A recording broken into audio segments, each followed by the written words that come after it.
So welcome, Sebastian. Sebastian Buckup, you are the director of the program of the World Economic Forum.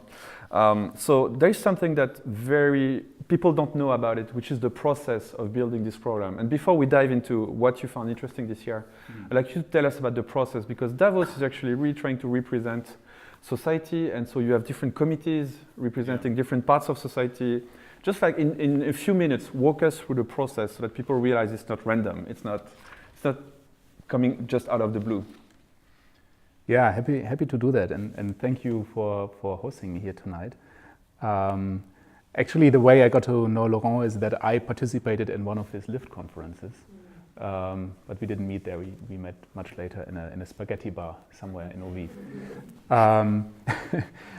So the process, how is Davos being built? I think what's really important, maybe sometimes it helps to start from the end and then go into the process. We are bringing 3,000 people to this event, roughly. So it's actually like they're much bigger conferences. You just spoke to me about one. But of course, the kind of people are quite extraordinary. But what I find more extraordinary is that more than half, so more than 1,500 of those are really taking active roles in the program. So in that regard, it's not a conference where you go and you have a couple of speakers who are presenting something. It's really a collaborative effort where a big part of the group is participating. And I think that's a good segue into describing the process, because the annual meeting at Davos is just, I would say, one stop in a year-long engagement where many of these people in different committees are coming together. So the World Economic Forum has, on the one hand, a small event group, but the majority of people are actually working in more, I would say, like an incubating function, or like a secretariat for public-private partnerships. We are championing, we are sponsoring public-private partnerships in all kinds of domain areas. We are creating steering committees, steering boards around them that are oftentimes multi-stakeholder, so business, civil society, and public sector. And they're doing work on a year-long basis. Just to tell you but about they're that, coming together then in Davos. I met Sebastian because I'm working on this book about events, and I tried to get an interview with him. And I said, I'm very interested in your conference. And they felt offended that I thought Davos was a conference.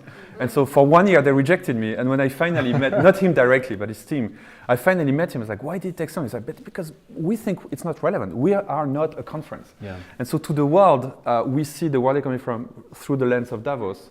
But you are actually a think tank. You are a place where there's year-long discussion, and Davos is a highlight of the calendar, but not the only thing. Yeah, exactly. And you have, I would say, in Davos, you have the highest level of these organizations meet. So oftentimes you have, like on an EVP or on a VP level, people engage in these projects year-long.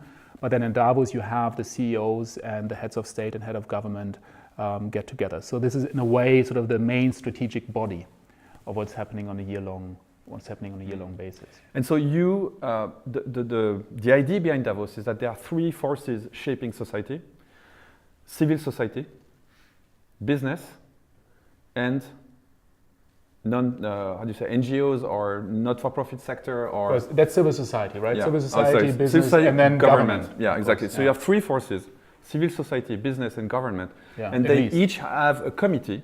Mm-hmm. And each committee says, this is what we think we need to talk about. Yeah. And then there is a whole a consolidation process that happens. And this is where your team comes into play, and you kind of see what they find interesting, and then you translate that into a program. Very summarized. Yes and no. I think there's one other element that is important to consider, is because the World Economic Forum is not a treaty-based organization like the UN organizations. So there is not really a formal consultation process and a formal decision-making process, which is an advantage and a disadvantage at the same time, because of course it raises questions around the legitimacy of the forum and why we choose certain topics over other topics. But the advantage of it is that it is not bureaucracy. It is more an entrepreneurial organization. I mean, in spirit, it's founder-led still. Klaus Schwab, who started it in the age of 31 or 32, I believe, in 1971. He's still our chairman. So many of the initiatives and ideas are being generated by entrepreneurial people inside the organizations and then tested with our stakeholder groups. So that's, I think, the difference between UN organizations where I worked as well, where you really have the governing bodies, where the nation states are saying, okay, we want to do this, and then the secretariat is carrying it out. I mean, it's a very stylized way of putting it. Whereas I would say at the forum, you have lots of initiative also being generated from the inside and then tested. And then one last idea on the process, and then we talk about the content. I found very interesting that for you, ideas have different stages. Like at first, you identify them as a topic that need to be explored, and then they become topics that have been segregated. Like this is really something that we need to talk about, and so you make a whole part of the program and you take people together. Mm-hmm. And then the third stage is like we need to do something about it, and that becomes projects. Yeah. So it's like we evaluate a topic, then if it makes the cut, it becomes a center of interest, then it becomes action and projects. Yeah, yeah, exactly. That's more or less the way of thinking. There's sort of the value chain, if you like. It's also part of the history of the forum. When we started in the 1970s, it was a conference indeed. In the 1980s, we added a second layer, which was the community layer. So as of the 1980s, if you wanted to participate in the forum, you had to be a member of it. So this is where we started with this dimension. Then in the 1990s, we started with all these knowledge products that some of you might know, our work on gender, our work on competitiveness, and so on. And then I would say in the early 2000s, in the heydays of global governance, where everyone thought that nation states are not important anymore, we need to have a new form of global governance, the forum really jumped into that and said, okay, let's think about like cross-border, cross-sector ways of governing globalization. And that's why I find it really interesting to be now at the forum, because that kind of thinking is experiencing a huge backlash at the moment. It's very much back to nation states. And it's a very interesting point for the forum as well to find its purpose and to find, okay, what's our role in that context? And so let's move on to this year's program. So the main title is Globalization 4.0. Yeah. So can you tell us a little bit about the general theme, and then we're going to dive into the different, more precise topics. So what is Globalization 4.0? Why is it the theme, and what is it? Well, I would say those, and all of us do that, who are following the news will have the sense of there being a backlash to globalization, particularly driven by the nation that has actually created and led the international organizations that made globalization possible. First, the Bretton Woods organizations, I would say until the end of the Cold War, and still the Bretton Woods organizations after, but then really emboldened with the WTO and so on and so forth.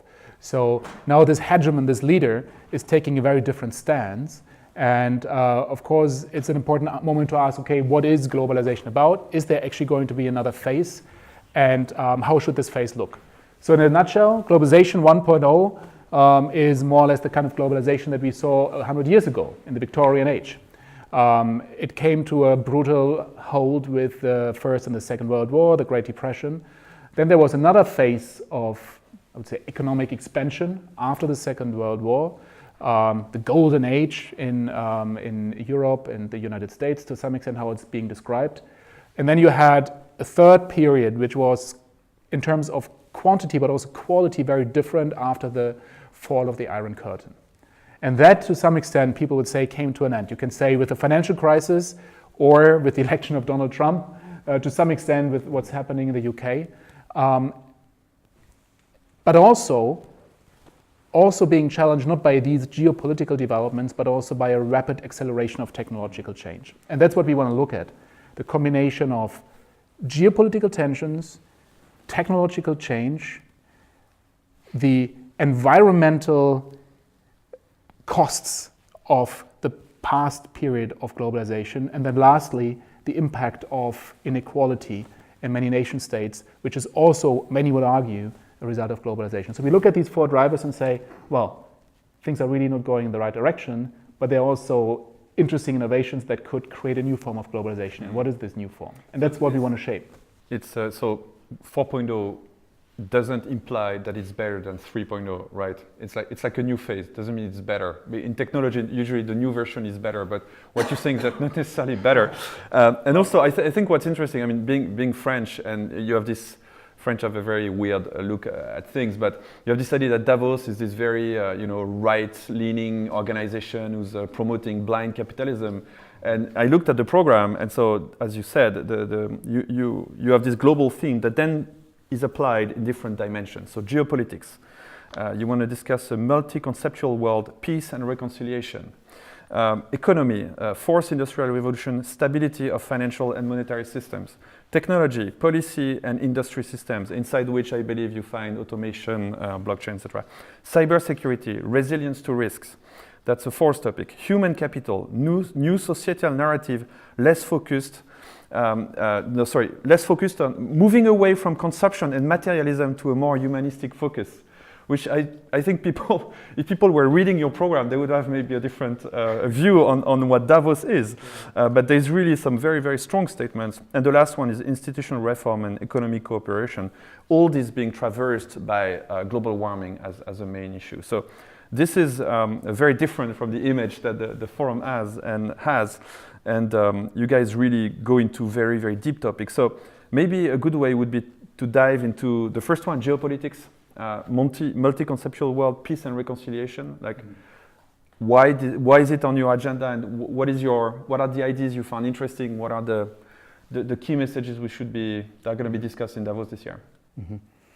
Mm-hmm. Maybe on your introductory remarks, it's actually interesting, indeed, how the World Economic Forum is perceived. I would say that our founder has a very strong. I would say he's a social market. He takes a social view on market economies, and he always has. But at the same time, the World Economic Forum is a mirror of what is happening in the world. And that I find really interesting. Kissinger, who comes to the forum quite often, he was sort of a mentor for Klaus Schwab. Klaus Schwab went to study with Kissinger in Harvard before creating the World Economic Forum. Of course, also a controversial figure, said that we always talk about sort of the tension between realism and idealism. But then he said, okay, this tension doesn't really exist. You have to see the world how it is to be able to take it where it has not yet been. And the World Economic Forum is exactly that. It's a reflection of how the world is. When Donald Trump is the president of the United States, he's going to be there. Theresa May next week is going to be there. Jair Bolsonaro, Brazil, he's going to be there. And I'm getting a lot of questions. How can you invite Jair Bolsonaro? He's a very right-leaning politician. And I would say that this is the realist side of the World Economic Forum. It's reflecting what's actually happening in the world. But then there's a program. There are people who actually have the idealist role in the forum to say, okay, where would we like it to be? And that's the big collaborative process. It's a fine balance, because you're clearly trying to take the world, I mean, these are very strong statements. You move away from consumption matter to more humanistic. So at the same time, you're trying to take society towards a certain direction. And at the same time, you must work with what you get and not being too judgmental about it. And you told me something also when we prepared, which is that at the forum, you invite the function. You invite the President of the United States. You don't invite Donald Trump. Yeah. And so in a way, there's a lot of people who define who you're going to have to work with on a yearly basis. And you try to be a bit like the ICRC. You try to be neutral and say, we're going to talk to everyone, because if you've been elected, we have to deal with you. Yeah, exactly. That's the principle of the forum, which is sometimes painful, because people who have a certain function are going for very long, and then they're like, why am I not invited anymore?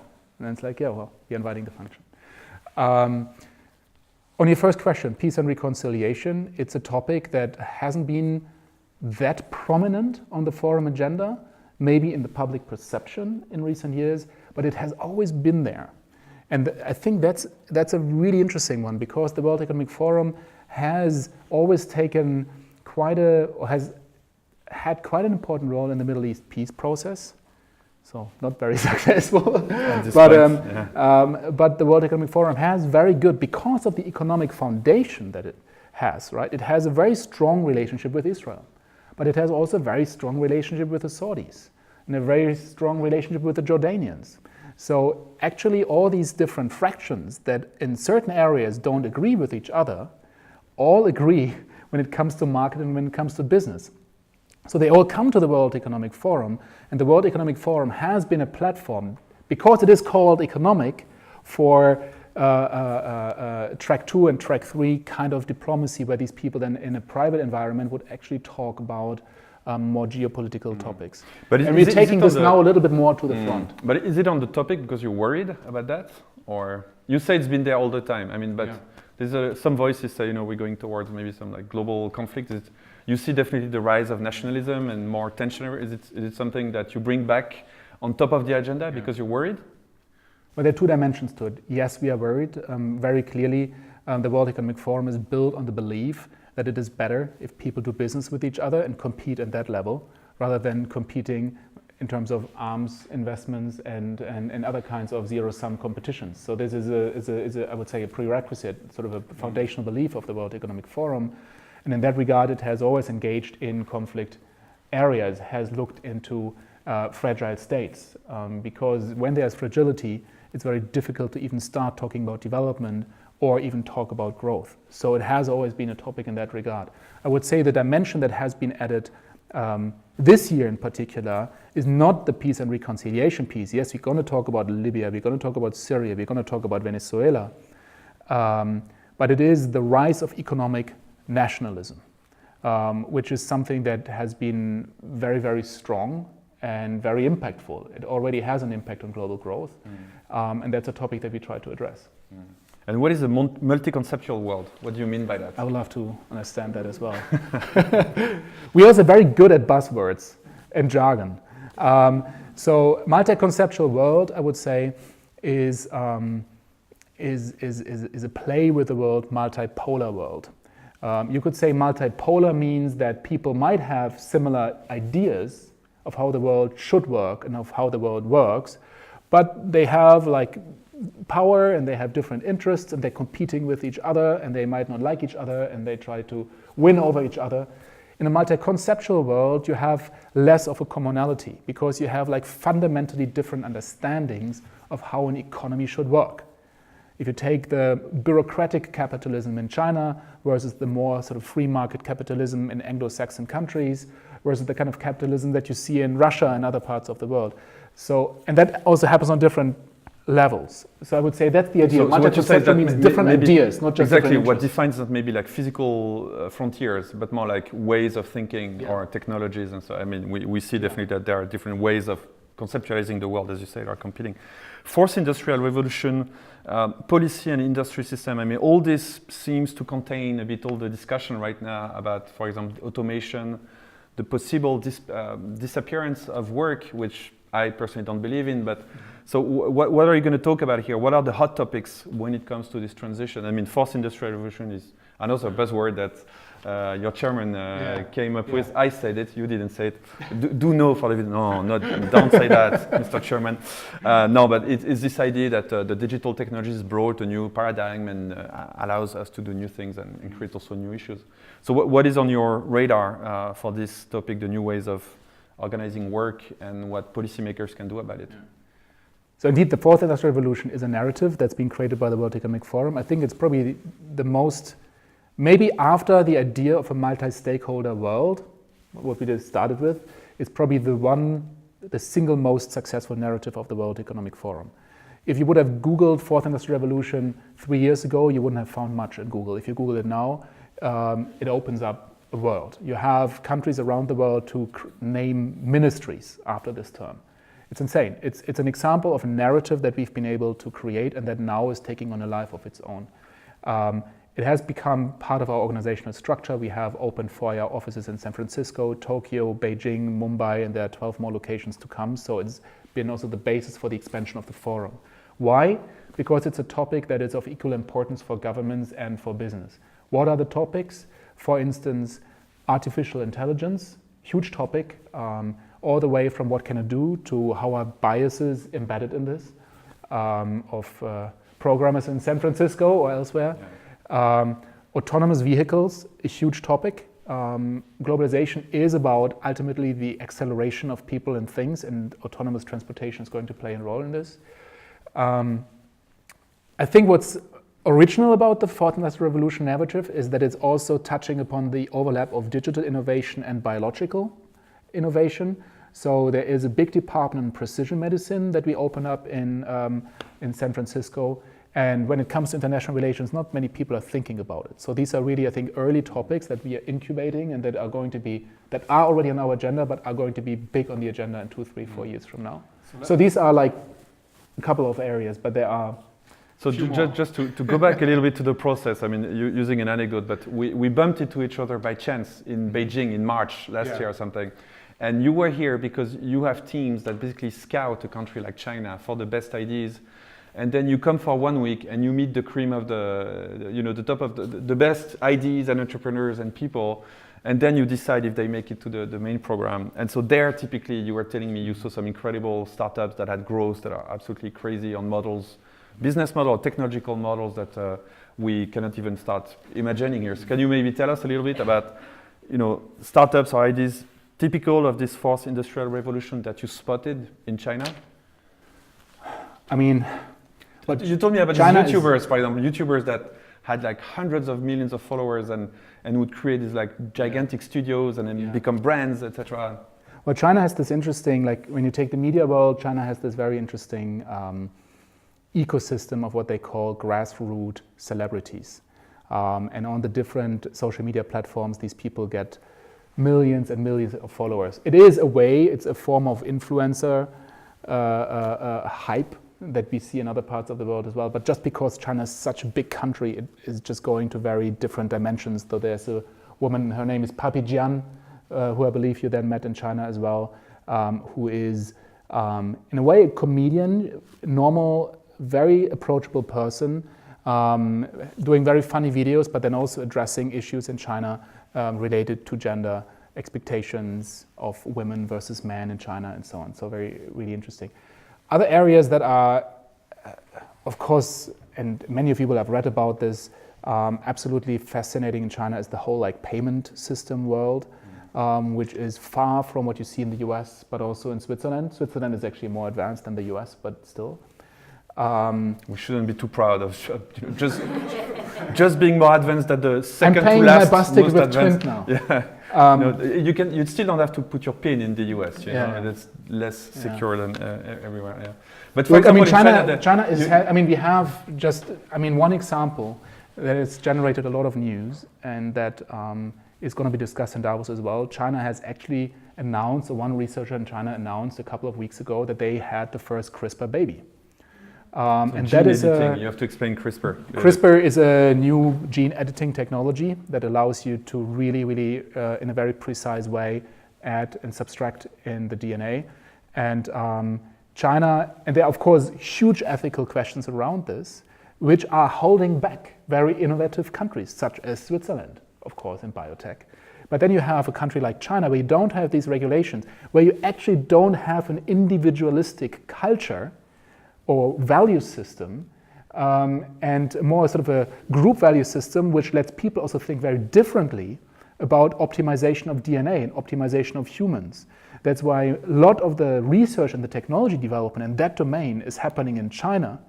And there are big discussions, of course, about like how can we make sure in other countries of the world that we don't fall behind, but at the same time respect these rules. It's a good example of what you were saying. Like, topic. It's a good example of multi-conceptual worlds. Like there's a totally different value system, and we can judge it, but it's here and it has some advantages and disadvantages, and it's hard to like ignore it or lecture it. They definitely do things right. Another big topic is cybersecurity, risk resilience. That's a massive topic we saw with the election issues that impacts you directly. So tell us a little bit about that. It's becoming one. I was with Yves D'accord actually of ICRC, and it's like most of the war right now is happening in the cyber world. I think there's an interesting evolution of how we think and talk about security, because technological change has always changed how we think about architecture, infrastructure, and security, right? Until 150 years ago, people would build walls around their cities. Then you had modern artillery and aerial bombardment, and since then we don't have walls around our cities anymore because they just are useless. And I think the same is now the case for cyber, where we talk about information that is passing through any wall. And more and more corporations are realizing this. The World Economic Forum had made a big investment to open up a cyber center next to the 4IR center, and really now tackles this now front and center. And we look at cyber crime, we look at but also cyber warfare. So we basically look at the more economic dimension of it and the geopolitical dimension of it as well. And so to you now, it's a massive topic. It deserves to be one of the 6 main topics. Well, it is from a geopolitical point of view, it is a war that is not going to happen at some point, but it's a war that's already happening. How do you approach that at the forum? Like, what is it? You build a panel with like Putin and Trump, and you tell them, hey, what about the last election? Like, show us your Facebook account, Vladimir. No, but what do you discuss? Because definitely it's a very, very touchy subject. And like, do you try to train your attendees on how to better protect themselves? Do you talk about it like in a theoretical way, like somebody explains what's really happening? I'm curious, like, it's such a sensible topic, and you actually have the players who are here in a suit, but they're actually fighting with each other in a way. So how do you deal with this?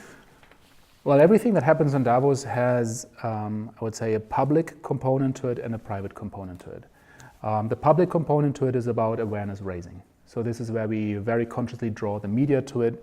We try to build a good narrative. We try to get this out. We try to get the narrative out so that people actually are aware of it. And then there is a community, there's a private component where people actually get together in a more intimate environment and have an opportunity to also between parties that are competitors in other fields. And this is actually a public part. Like anybody can go to Davos actually and hang out in the city, and you bump into. Oh yeah, but when I say everywhere. Public, there's like two publics, right? There is. No, exactly. I was just saying, people imagine that the city is locked and you cannot move. No, you can actually go to Davos and spend some time in the streets, and there's going to be people with badges, and they are the attendees of Davos. It's not like a fortress that is totally closed. But ultimately what the forum can do. So, I mean, we are based on the network. So if we bring together big corporations that all have this challenge, what can the forum do? It can really tap into this network, can collect information from all the different corporations, say, okay, this is a shared concern, and just extract best practices and share them. So much of the work is going to be on that, really working with companies, trying to identify what works, trying to come up with rule books, suggestions, playbooks, and that's one part of the equation. Offensive or defensive best practices, like this workshop, how to screw the elections of your neighbor country. No. I don't think it goes into that. I don't think it goes into that no, of course. Direction. So the next one is human capital, this new social narrative, move away from consumption material to a more humanistic focus. Yeah. So why is it important? That's probably the most connected to global warming.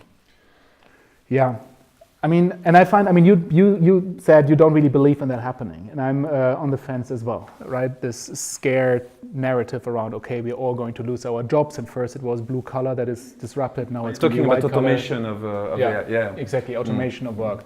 I would say there are probably, there are a couple of dimensions to that. One dimension is to really understand what is happening, what kind of jobs are being disrupted, but also what kind of jobs are being created. There are lots of conversations about what kind of skills and what kind of competencies will be needed in 10 years from now versus like 10 years ago, and how can countries prepare for these skills. Then you will have also conversations around, okay, what is it that actually makes us human versus what is it that can be replaced by computers? And many people would say it's much easier to replace a surgeon with a computer than a nurse. So that's where this question is coming from about like, well, how could a sharing and caring economy look like where many of the more intellectual tasks are actually being automated? So those are some of the... And typically this is the kind of debate where all the actors are at Davos because you have the Google and Facebook of this world, and you also have all the governments, and so it makes sense to put them together. But also the second part of this topic is the move away from consumption and materialism to a more humanistic focus. So that's what is going to be discussed there, and how do you sell that to some of these large companies who maybe are trying to pull the world in a different direction? Well, they're not the only members. Yeah. Well, there are questions, of course, around our obsession with labor in general. We have a culture where labor, having a job, a paid job, is sort of part of your identity. So I think there are more fundamental questions around our value system and the importance that we assign to labor. So you had, I think, Keynes already in the 1920s say that, well, in the 2000s, people will exactly work 3 hours per day because they don't need to work more because of technology. But that didn't happen. It's one of the few predictions that he made that really didn't happen. People actually even more working, right? So I think that's a fair question around, well, more and more value is being generated by capital. More labor could be idle because of that. Does that mean that we need to force ourselves to create some sort of jobs? And you have people like David Graeber who say that the majority of jobs that we actually have are so-called bullshit jobs that are just there for the sake of being there and for keeping us peaceful and not killing each other. Or is there a society that we could imagine where we redistribute income that is mostly generated by capital in a fair way that allows us to do the kind of things that we actually enjoy doing? So we do have these fundamental, luckily, some of these fundamental conversations in Davos. And there you have the conversations around basic income and so on. And many experiments are actually run in Switzerland. Yeah. Sometimes and that's all it can be at this point. It has to be a conversation because there is no solution, because we need to figure out the future and build it. So it's all it can be. It cannot be like a training. It has to be a conversation, because it's still like topics that need to define themselves. The last one is institutional reform and economic cooperation. So this is where you move the program more towards like maybe knowledge sharing, best practices sharing among governments, and try to think like what is the right governance model to handle the world as it is. Well, you have two levels. I think there's a very nice term called institutional architecture. Actually, everyone focuses on globalization 4.0 for this Davos, but the second part of the theme is shaping a new global architecture. And I really like this idea of architecture because it goes into this area of institutional reform. You can look at it on a corporate level, of course. You have many wonderful stories where you have companies. Sony came up with the first digital music player, but they never managed to scale it, right? You have Xerox, who came up, of course, famously with a mouse and never was able to scale it. So you have many of these examples where you didn't lack smart people, but you lacked a smart infrastructure for these people to scale their ideas. And that was my experience going, and I shouldn't do UN bashing, but that was my experience working at the United Nations. You have many smart people. You have many people who are attracted by the mission of the United Nations, go there at an early age to work there, and then are disillusioned. Why? Because the architecture of this organization doesn't allow good ideas to scale. I mean, there is now interesting work happening. They are setting up labs. They are really, really trying, and there are good outcomes. But for me, that's exactly one of these examples. So when we talk about institutional reform, we do look at the kind of institutions that were built in the 1940s that were incredibly successful. I mean, the average age in 1944 was 48. Now it's on a global scale 72. One reason is that these organizations help us live more peacefully with each other. But because these organizations created a world so different from the time when they were created, they are to some extent obsolete, or at least in need of reform, in need of a reform that is really about the architecture of it. And that's what we want to look at, not as a competitor of the UN, but as a partner, as another side of it.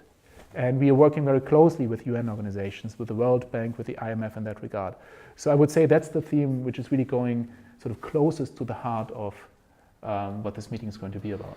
Yeah, I mean, it drives me to several things. One is in the tech world, where I spend a lot of time. Like you see that with the regulator being very late compared to the pace of innovation. That's a typical example of the architecture of society being inadequate to deal with some of the new issues that innovation brings. Mm-hmm. And you see two machines running at very different speed, and so that creates a lot of social issues. So I think that's a very important topic. I thank you for walking us through the program. You just saved me the membership to Davos, which I'm sure I cannot afford, and then like 4 nights at a very nice hotel in Davos, which might be even more expensive than the membership. So thank you very much, Sebastian, for sharing that with us. Thank you.